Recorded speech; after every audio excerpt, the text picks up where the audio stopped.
Eh, Sí, Bien decías que esta semana hay una serie de hechos que son muy importantes. Digamos, hagamos un breve repaso. Obviamente mencionaste el tema de la inflación y seguramente vas a hablar sobre la canasta, del costo de la canasta, de la información que releva Centro de Almaceneros, que es un indicador de cómo varían los precios. Y el jueves a las 16 horas, el INDEC va a dar a conocer cuánto fue en definitiva la inflación en el mes de diciembre.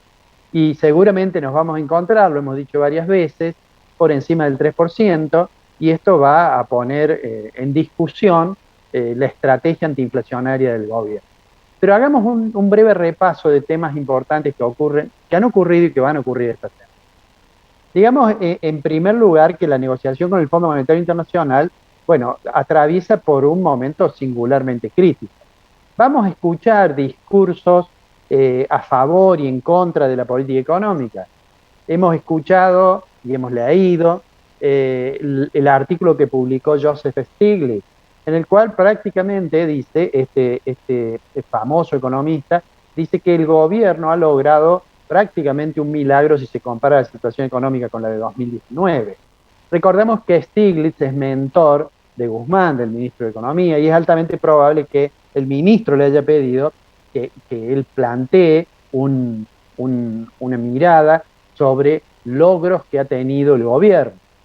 Quiero decirte una cosa que tiene que ver con este artículo de Stiglitz, y perdón por ser un poco autorreferencial. Hace algunos años, cuando era decano de la Facultad de Ciencias Económicas, le otorgamos, la Universidad Nacional de Córdoba le otorgó a nuestra propuesta el honoris causa de Stiglitz, y él vino a Córdoba. Todo esto ocurrió a raíz de que él venía a la Argentina. Tuve oportunidad de recibirlo, de compartir con él un día.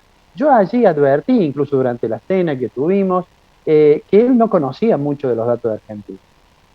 Sin embargo, 72 horas después de recibir el honoris causa, veo por televisión que estaba en Buenos Aires saliendo de la Casa Rosada y diciendo que la política económica que seguía el gobierno era muy acertada, la política económica del gobierno kirchnerista. Digo, es claro, y había venido a la Argentina porque había sido invitado por el gobierno. Sí, a veces ocurre con estos economistas muy famosos que obtienen ese galardón, que es el premio que se da en homenaje a Alfred Marshall, perdón, a Alfred Nobel. En realidad se transforma en una especie de rockstar. Una cosa parecida ocurre con Krugman, por ejemplo. Y entonces, eh, si uno lee el artículo de Stiglitz, realmente no es mucho lo que se puede obtener de él, más allá del juicio elogioso, que, insisto, creo que le deben haber pedido. Esto es de una parte. De otra parte, uno puede encontrar artículos tan sesgados como este, pero en el otro sentido. Por ejemplo, notas que ha publicado esta semana Financial Times, donde dice que Argentina, si cae en default, va a ser realmente una catástrofe, etc. Pero digo, estamos en la negociación del fondo, entonces discursos a favor y discursos en contra, y dentro de los cuales también tenemos que incluir las opiniones del presidente de la Nación, diciendo que el fondo nos quiere imponer un programa y que nosotros nos resistimos, etcétera. Digo, forman parte, creo yo, del clima de la negociación. ¿Qué es lo concreto? Dejemos de lado las palabras. Lo concreto es que Argentina presentó al fondo, al staff del fondo, algunas propuestas. El ministro Guzmán hizo una presentación conceptualmente muy interesante para conocer la mirada que tiene el ministro sobre el tema de la deuda, pero en esa presentación, que insisto, vale la pena revisarla, en realidad no hay números, ¿eh?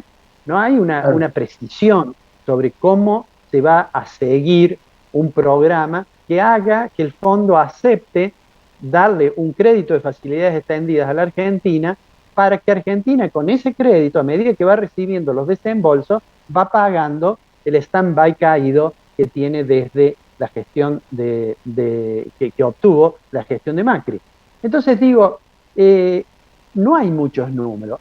Ahora, eso nos permitió advertir, yo diría, dos cosas. Una que nosotros habíamos señalado en un programa anterior, cuando dijimos que en realidad lo que el fondo le iba a pedir era un plan antiinflacionario, pero además un sendero fiscal, le llamamos nosotros. Es decir, bueno, ¿usted cuándo va a llegar a resolver o equilibrar las cuentas públicas. Y bueno, y ahí está el punto en el cual hay una gran diferencia.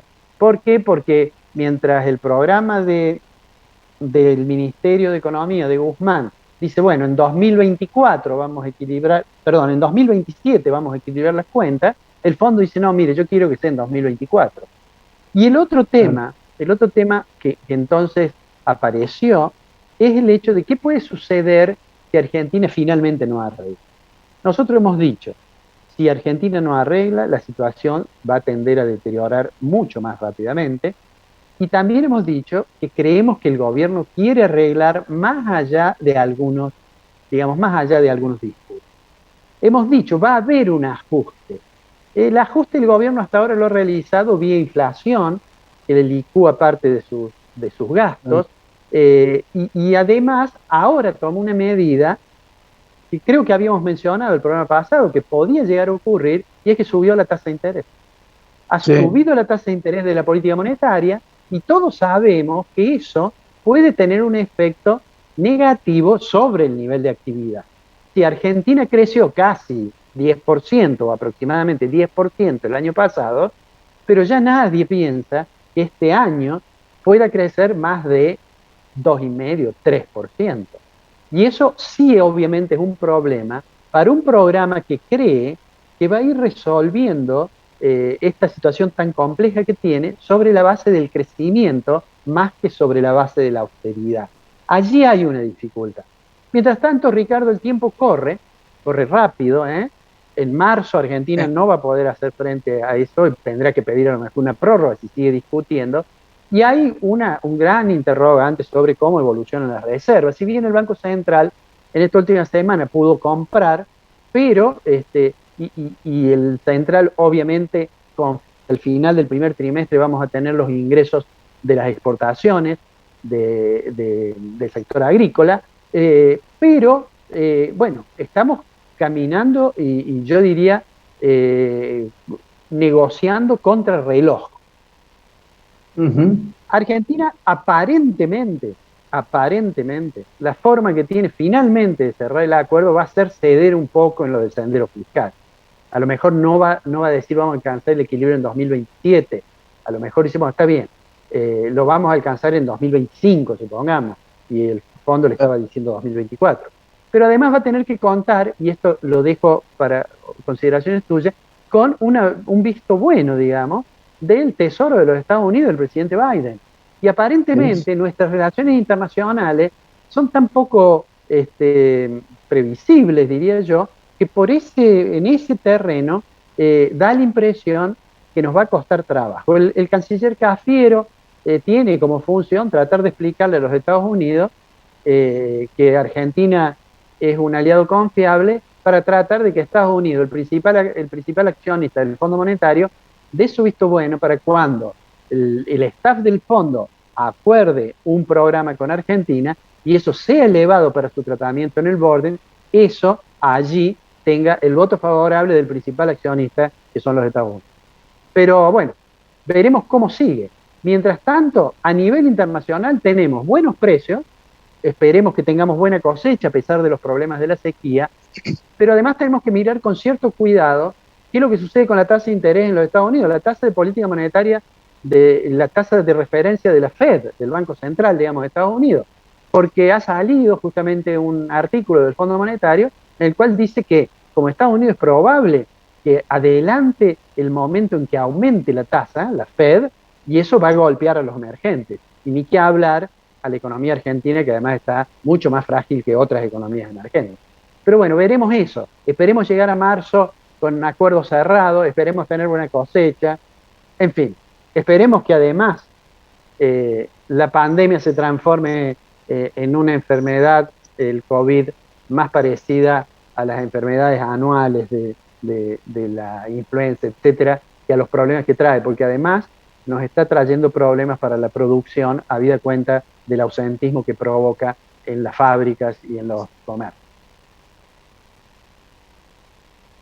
Alfredo, nos vemos la semana que viene. Nos vemos la semana que viene, Ricardo. Un abrazo grande. Un abrazo grande.